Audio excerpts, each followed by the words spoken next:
Study time ടിപ്സിൻ്റെ പുതിയൊരു വീഡിയോയിലേക്ക് എല്ലാവർക്കും സ്വാഗതം. 4th ചാപ്റ്ററിൻ്റെ ലെറ്റസ്റ്റ് ആക്സസിൻ്റെ പാർട്ട് 2 ആണ് നമ്മൾ ചെയ്യുന്നത്. 8 ക്വസ്റ്റ്യൻ നമ്മൾ ചെയ്തിട്ടുണ്ടായിരുന്നു. 9ാമത്തെ ക്വസ്റ്റ്യൻ നമുക്ക് നോക്കാം. A stone falling from the top of a tall building reaches the ground in 2 second. ജിയുടെ value 9.8. Calculate the height of the building. Question ഒന്ന് എക്സ്പ്ലെയിൻ ചെയ്യാം. ഉയരമുള്ള ഒരു കെട്ടിടത്തിൻ്റെ മുകളിൽ നിന്നും താഴേക്ക് പതിക്കുന്ന ഒരു കല്ല് 2 സെക്കൻഡ് കൊണ്ട് തറയിൽ തൊടുന്നു. അങ്ങനെയാണെന്നുണ്ടെങ്കിൽ കെട്ടിടത്തിൻ്റെ ഉയരം കണ്ടുപിടിക്കുക. ക്വസ്റ്റ്യനിൽ ടൈം തന്നേക്കുന്നത് 2 സെക്കൻഡ്. ജിയുടെ value 9.8.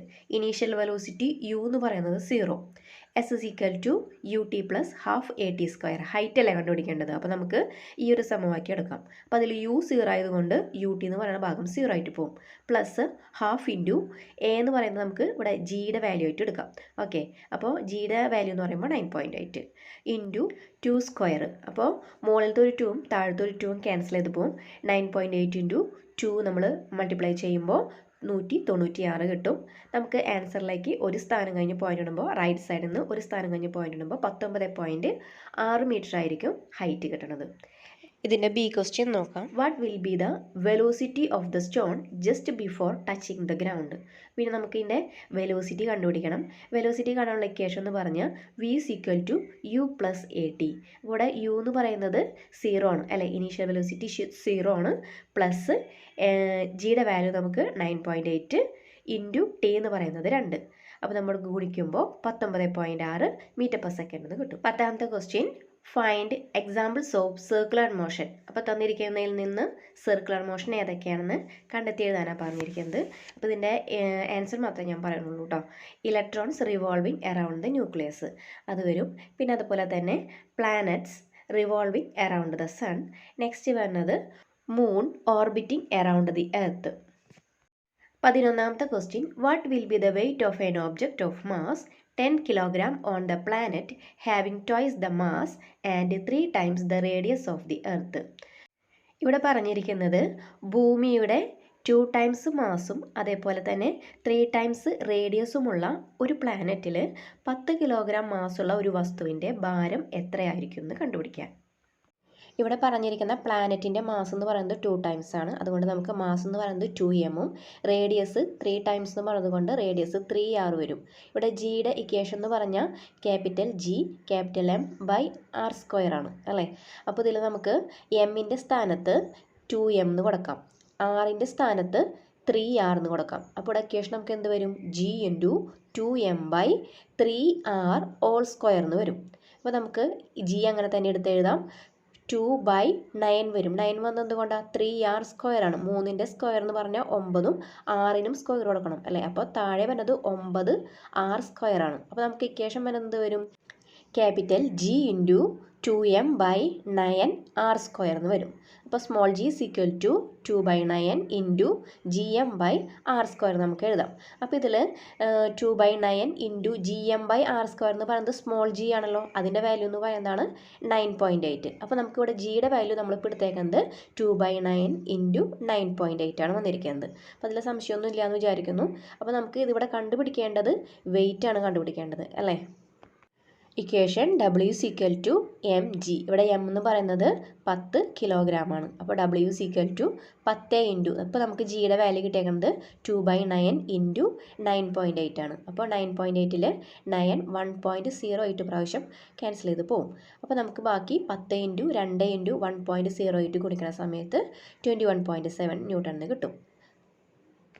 12ാമത്തെ question the mass of the planet is half of the earth and the radius is 1/4 times that of the earth. The acceleration due to gravity of the planet is dash times that of the earth. ഇവിടെ പറഞ്ഞിരിക്കുന്നത് ഒരു പ്ലാനറ്റിൻ്റെ mass എന്ന് പറയുന്നത് ഭൂമിയുടെ മാസിൻ്റെ പകുതിയാണ്. അതുപോലെ തന്നെ അതിൻ്റെ റേഡിയസ് എന്ന് പറയുന്നത് ഭൂമിയുടേതിനേക്കാളും 1/4 കുറവാണ്.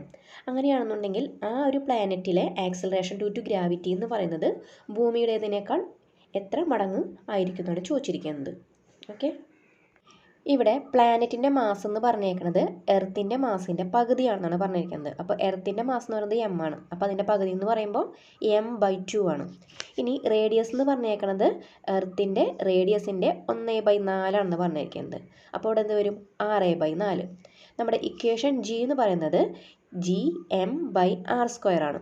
അപ്പോൾ നമുക്ക് എമ്മിൻ്റെയും ആറിൻ്റെയും വാല്യൂസ് ഈ ഇക്വേഷനിൽ സബ്സ്റ്റിറ്റ്യൂട്ട് ചെയ്യാം. അപ്പോൾ ജി ഇൻറ്റു എമ്മിന് പകരം M by 2 divided by R സ്ക്വയറിന് പകരം 6/4 whole square that is equal to മുകളിൽ ജി ഇൻറ്റു എം ബൈ 2 അതേപോലെ തന്നെ എടുത്ത് എഴുതാം ഡിവൈഡഡ് ബൈ താഴെ 6/4 ഹോൾ സ്ക്വയർ എന്ന് പറഞ്ഞാൽ ആർ സ്ക്വയർ ബൈ 16 വരും. 4ൻ്റെ square 16 equal to G into M by 2 into താഴെ കിടക്കുന്ന ആർ സ്ക്വയർ ബൈ 16 എന്ന് പറയുന്നത് മുകളിലേക്ക് വരുമ്പോൾ ഇൻറ്റു ആയിട്ട് വരുമ്പോൾ എന്ത് വരും? താഴെ കിടക്കുന്ന 16 മുകളിലേക്കും അതിൻ്റെ മുകളിലുള്ള ആർ സ്ക്വയർ എന്ന് പറയുന്നത് 16ൻ്റെ താഴേക്കും വരും. അപ്പോൾ അങ്ങനെ വരുമ്പോൾ 16ൽ 2 8 പ്രാവശ്യം പോകും. അപ്പോൾ നമുക്ക് കിട്ടുന്ന ആൻസർ എന്ന് പറയുന്നത് small letter G equal to G M by R square into 8 ആയിരിക്കും വരുന്നത്. അപ്പോൾ ഈ ജിയുടെ വാല്യൂ തന്നെയാണല്ലോ, ജിയുടെ ഇക്വേഷനാണല്ലോ G M by R square എന്ന് പറയുന്നത്. അതിനോടുകൂടി 8 ടൈംസ്, അതായത് ഈ പ്ലാനറ്റിൻ്റെ ജി എന്ന് പറയുന്നത് 8 ടൈംസ് ആണ്. അപ്പോൾ ഇതിൻ്റെ ആൻസർ വരുന്നത്, അതായത് acceleration due to gravity of the planet 8 ആണ് വരുന്നത്. 13ാമത്തെ question, a body falling freely from a certain height takes 50 second to reach the ground. Free ആയിട്ട് താഴേക്ക് വീഴുന്ന ഒരു വസ്തു താഴത്ത് എത്താൻ വേണ്ടിയിട്ട് 50 സെക്കൻഡ് എടുത്തു. അങ്ങനെയാണെന്നുണ്ടെങ്കിൽ how much time will the same object take to fall from the same height on another sphere having twice the radius and twice the mass of the earth. അപ്പോൾ ഈ സെയിം വസ്തു തന്നെ ഭൂമിയേക്കാൾ 2 ടൈംസ് റേഡിയസും അതേപോലെ തന്നെ 2 times മാസുമുള്ള മറ്റൊരു സ്ഫിയറിൽ ഇതേ ഹൈറ്റിൽ നിന്നും താഴത്തേക്ക് എത്താൻ വേണ്ടിയിട്ട്, അതല്ലെങ്കിൽ താഴെ പതിക്കാൻ വേണ്ടിയിട്ട് എത്ര സമയമെടുക്കുന്നു? അപ്പോൾ നമ്മൾ ഭൂമിയിലെ ഹൈറ്റ് കണ്ടുപിടിക്കാൻ പോവാണ് കേട്ടോ. ആ വസ്തു വീഴുന്നതിൻ്റെ ഹൈറ്റ് കണ്ടുപിടിക്കാൻ പോവാണ്. ഇവിടെ സമയം തന്നിട്ടുണ്ട് 50 സെക്കൻഡ്. യു എന്ന് പറയുന്നത് ഇനീഷ്യൽ വെലോസിറ്റി യു എന്ന് പറയുന്നത് 0 ആണ്. ജി എന്ന് പറയുന്നത് 9.8 മീറ്റർ പെർ സെക്കൻഡ് സ്ക്വയർ. നമ്മുടെ equation s is equal to u t plus half a t square.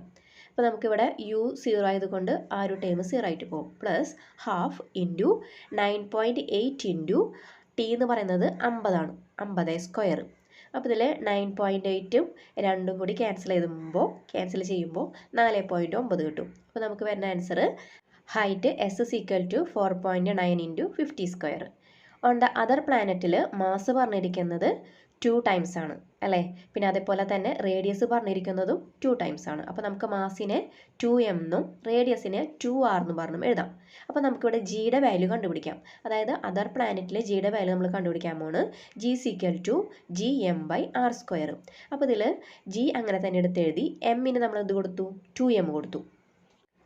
R സ്ക്വയറിന് 2r ഹോൾ സ്ക്വയർ എന്ന് കൊടുത്തു. അപ്പോൾ നമുക്ക് വരുന്നത് G into 2m by 4r square എന്ന് കിട്ടും. അപ്പോൾ നമുക്കിതിൽ മുകളിലത്തെ 2ഉം താഴത്തെ 4ഉം കൂടി 2 പ്രാവശ്യം വെട്ടിപ്പോവും അല്ലേ? therefore g is equal to G M by 2r square എന്ന് പറഞ്ഞ് കിട്ടും. അപ്പോൾ നമുക്കിവിടെ എസ് കിട്ടി, ജി കിട്ടി. ഇനി നമുക്കിവിടെ കണ്ടുപിടിക്കാനുള്ളത് എന്താ? ഇനി നമുക്ക് കണ്ടുപിടിക്കാനുള്ളത് ടി ആണ് കണ്ടുപിടിക്കാനുള്ളത്. അപ്പോൾ ടി നമുക്കറിയില്ല. ഇവിടെ ജിയുടെ വാല്യൂ എന്ന് പറയുന്നത് നമുക്ക് നേരത്തെ കിട്ടിയിട്ടുണ്ടായിരുന്നു 4.9. ഇനീഷ്യൽ വെലോസിറ്റി യു എന്ന് പറയുന്നത് 0 ആണ്. ഇനി നമുക്ക് s is equal to u t plus half a t square എന്ന് കൊടുക്കാം. ഇവിടെ നമ്മൾ എസ് നമ്മൾ നേരത്തെ കണ്ടുപിടിച്ചിട്ടുണ്ടായിരുന്നു 4.9 ഇൻറ്റു 50 സ്ക്വയർ എന്ന്. അതായത് എർത്തിലെ ആയാലും പ്ലാനറ്റിലായാലും ഹൈറ്റ് സെയിം ആണെന്ന് പറഞ്ഞിട്ടുണ്ടായിരുന്നു. അപ്പോൾ നമുക്കിവിടെ എസിൻ്റെ സ്ഥാനത്ത് എന്ത് കൊടുക്കാം? 4.9 ഇൻറ്റു 50 സ്ക്വയർ എന്ന് കൊടുക്കാം. ഓക്കെ അല്ലേ? അപ്പോൾ s is equal to u t plus half a t square എന്ന് പറയുന്ന ഇക്വേഷനിൽ എസിൻ്റെ ഭാഗത്ത് നമ്മൾ എസിൻ്റെ വാല്യൂ കൊടുത്തു. ഇനി നമുക്ക് യു എന്ന് പറയുന്നത് 0 ആണ്, പ്ലസ് ഹാഫ് ഇൻറ്റു എ എന്ന് പറയുന്നത്, അതായത് ജിയുടെ വാല്യൂ എന്ന് പറയുന്നത് 4.9 ഇൻറ്റു ടി സ്ക്വയർ ആണ്. ടി സ്ക്വയർ നമുക്ക് അറിയില്ല. അപ്പോൾ നമ്മൾ എന്ത് ചെയ്യണം? ലെഫ്റ്റ് സൈഡിൽ 4.9 into 50 square is equal to 4.9 t square by 2 എന്ന് എഴുതി. ഇനി റൈറ്റ് സൈഡിൽ താഴെ കിടക്കുന്ന 2നെ ഞാൻ ലെഫ്റ്റ് സൈഡിലേക്ക് കൊണ്ടുവരാണ്, ക്രോസ് മൾട്ടിപ്ലിക്കേഷൻ ചെയ്യാണ്. അപ്പോൾ നമ്മുടെ വരുന്നത് 2 into 4.9 into 50 square equal to 4.9 into t square എന്ന് കിട്ടും. ഇത് നമുക്ക് കണ്ടുപിടിക്കേണ്ടത് എന്താ? ടി സ്ക്വയർ ആണ് അല്ലേ? അപ്പോൾ റൈറ്റിലെ ടി സ്ക്വയറിന് ഞാൻ ലെഫ്റ്റ് സൈഡിലേക്ക് കൊണ്ടുവന്നു. അപ്പോൾ ടി സ്ക്വയറിൻ്റെ ഒപ്പം നിൽക്കുന്ന ആളാരാ? 4.9 ആണ് അല്ലേ? അപ്പോൾ അവിടെ എന്ത് വരും? റൈറ്റ് സൈഡിൽ 2 into 4.9 into 50 square divided by 4.9 എന്ന് വരും. ഓക്കെ അല്ലേ? അപ്പോൾ മുകളിലത്തെ 4.9ഉം താഴത്തെ 4.9ഉം ക്യാൻസൽ ചെയ്ത് പോകും. അപ്പോൾ ഇവിടെ ബാക്കി വരുന്നത് t square is equal to 2 into 50 square എന്ന് വരും. അപ്പോൾ നമുക്ക് കണ്ടുപിടിക്കേണ്ടത് എന്താ? ടി ആണ് അല്ലേ? അപ്പോൾ ഞാൻ എന്ത് ചെയ്തു? ടി സ്ക്വയറിന് ഞാൻ ടി എന്ന് എഴുതി. അപ്പോൾ അവിടെ എന്ത് ചെയ്യും? റൈറ്റ് സൈഡിലേക്ക് വരുമ്പോൾ അത് റൂട്ട് ഓഫ് 2 ഇൻറ്റു 50 സ്ക്വയർ എന്ന് വരും. അപ്പോൾ റൂട്ടിൻ്റെ ഉള്ളിലെ 50 സ്ക്വയറിനെ ഞാൻ പുറത്തേക്ക് എടുത്തപ്പോൾ 50 ആയി. ബാക്കി അവിടെ വരുന്നത് റൂട്ട് 2 ആണ്. അപ്പോൾ നമ്മുടെ ടി എന്ന് പറയുന്നത് 50 റൂട്ട് 2 സെക്കൻഡ് എന്ന് വരും. പ്രോബ്ലംസ് ഞാൻ പറയുന്നതോടൊപ്പം തന്നെ നോട്ട്ബുക്കിൽ ചെയ്ത് പോകാമെന്നുണ്ടെങ്കിൽ നിങ്ങൾക്ക് ചെയ്യാൻ കിട്ടും കേട്ടോ, അല്ലെങ്കിൽ കൺഫ്യൂഷനായി പോവും. അപ്പോൾ നോട്ട്ബുക്കിൽ എഴുതി ചെയ്യാം. അങ്ങനെ നമ്മൾ ലാസ്റ്റ് ക്വസ്റ്റ്യനിലേക്ക് കടന്നിരിക്കുകയാണ്. The mass of an object is 100 kilogram. Calculates its weight at the centre of the earth, the polar region, the equatorial region, the moon and the Jupiter. G on the Jupiter is equal to 23.1 metre per second square. ഇവിടെ പറഞ്ഞിരിക്കുന്നത് 100 kilogram മാസുള്ള ഒരു വസ്തുവിന് ഭൂമിയുടെ centre, polar region, അതുപോലെ തന്നെ equatorial region, അതുപോലെ തന്നെ moon, Jupiter എന്നിടങ്ങളിലുള്ള wait കണ്ടുപിടിക്കാനാണ് പറഞ്ഞിരിക്കുന്നത്. അപ്പോൾ നമുക്ക് വെയിറ്റ് കണ്ടുപിടിക്കാൻ പോയാലോ? മാസ് തന്നിരിക്കുന്നത് 100 കിലോഗ്രാം ആണ്. അറ്റ് ദ സെൻറ്റർ വെയിറ്റ്, അതായത് ഭൂമിയുടെ സെൻറ്ററിൽ ജിയുടെ വാല്യൂ 0 ആയതുകൊണ്ട് വസ്തുവിൻ്റെ വെയിറ്റ് എന്ന് പറയുന്നത് 0 ആയിരിക്കും. ഇനി ജി അറ്റ് ഇക്വേറ്ററിൽ ജിയുടെ വാല്യൂ എന്ന് പറയുന്നത് 9.78 മീറ്റർ പെർ സെക്കൻഡ് സ്ക്വയർ ആണ്. അപ്പോൾ ഇക്വേറ്ററൽ റീജിയനിലെ വെയിറ്റ് എന്ന് പറയുന്നത് m into g is equal to 100 into 9.78. Point ഒന്നും ഇല്ലാണ്ട് സംഖ്യകളെ മാത്രം ഗുണിക്കുകയാണെന്നുണ്ടെങ്കിൽ നമുക്ക് 97,800 കിട്ടും. 2 സ്ഥാനത്തേക്ക് പോയിൻ്റ് ഇടുമ്പോൾ 978 ന്യൂട്ടൺ ആയിരിക്കും ഇതിൻ്റെ ആൻസർ വരുന്നത്. Next, G at polar region 9.83 metre per second square. At polar റീജിയനിൽ weight is equal to M into G. M എന്ന് പറഞ്ഞാൽ 100, ജി എന്ന് പറഞ്ഞാൽ 9.83. അപ്പോൾ നമുക്ക് ഇതിൻ്റെ ആൻസർ വരുന്നത് 983 ന്യൂട്ടൺ ആണ്. G at moon 1.62 meter per second square. On the moon, weight W is equal to M into G. M is equal to 100, G is equal to 1.62. അപ്പോൾ ഇതിൻ്റെ ആൻസർ നമുക്ക് വരുന്നത് 162 ന്യൂട്ടൺ. പോയിൻ്റ് സ്ഥാനമൊക്കെ ഇല്ലാണ്ട് ഗുണിച്ചിട്ട് നിങ്ങൾ എഴുതിക്കോളൂ കേട്ടോ. 2 സ്ഥാനത്തേക്ക് പോയിൻ്റ് ഇട്ടാൽ മതി. ജൂപ്പിറ്ററിൽ ജിയുടെ വാല്യൂ എന്ന് പറയുന്നത് 23.1 മീറ്റർ പെർ സെക്കൻഡ് സ്ക്വയർ ആണ്. ഓൺ ദ ജൂപ്പിറ്ററിൽ വെയിറ്റ് എന്ന് പറയുന്നത് W is equal to mg, അതായത് 100 ഇൻറ്റു 23.1 is equal to 2310. ഇവിടെ ഒരു സ്ഥാനം നീക്കിയാണ് പോയിന്റ് ഇടുന്നത് കേട്ടോ. അപ്പോൾ 2310 ന്യൂട്ടൺ ആണ് ഇവിടുത്തെ വെയിറ്റ് എന്ന് പറയുന്നത്. ഇതോടുകൂടി ലെറ്റസ് ആസസ് അവസാനിച്ചു. നിങ്ങൾക്ക് വീഡിയോ ഇഷ്ടപ്പെട്ടെങ്കിൽ ലൈക്ക് ചെയ്യാൻ മറക്കരുത്. വീഡിയോ ഉപകാരപ്പെട്ട ഫ്രണ്ട്സിന് ഷെയർ ചെയ്യുക. കൂടുതൽ വീഡിയോസിന് ചാനൽ സബ്സ്ക്രൈബ് ചെയ്യുക.